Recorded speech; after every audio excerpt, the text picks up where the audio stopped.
Bonjour, je m'appelle Clarisse. Alban m'a demandé de partager ma sensibilité avec vous. Il y a tant à dire. Ma sensibilité a toujours été présente en moi, mais je n'en avais pas conscience.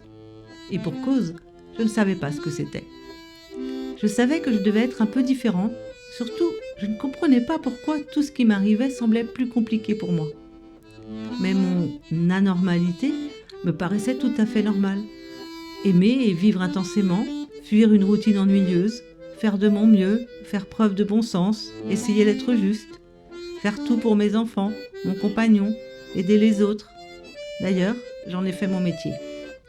J'étais quelqu'un de bien pourtant, non? Eh oui, je me posais la question. Aujourd'hui, je ne me la pose plus. Je suis une belle personne.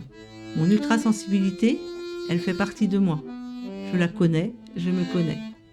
Désormais, je suis en accord avec qui je suis. Je m'écoute, et j'écoute mon corps surtout, quand il vient me rappeler mes limites. J'ose, je vais vers les autres, ceux qui m'attirent. C'est en osant que j'ai croisé le chemin d'Alban. Il m'a tellement touchée que je lui ai écrit. Il m'a répondu. Oui, cela pouvait être aussi simple que ça. Je savais que j'étais empathique, puisque sans savoir pourquoi, je pouvais faire passer le désir de l'autre avant le mien. Puis plus récemment, j'ai découvert avec mes enfants d'abord et par la suite avec des proches, que je pouvais ressentir leurs émotions dans mon propre corps. Cela devait être en moi, depuis longtemps également, mais je n'en avais pas conscience non plus. Je découvrais que c'était aussi ça la magie de l'hyperempathie. Ressentir la tristesse, le mal-être, la douleur de l'autre, mais ressentir et vivre aussi leur joie, leur énergie, leur émerveillement. J'ai trouvé tant de réponses éclairantes, et je continue de faire de nouvelles découvertes et de me questionner. Ai-je développé mon hyperempathie ? Suis-je plus à l'écoute de mes sensations ? Et dans ma famille, qui vivait avec son ultrasensibilité sans en avoir conscience ? Tous sans doute.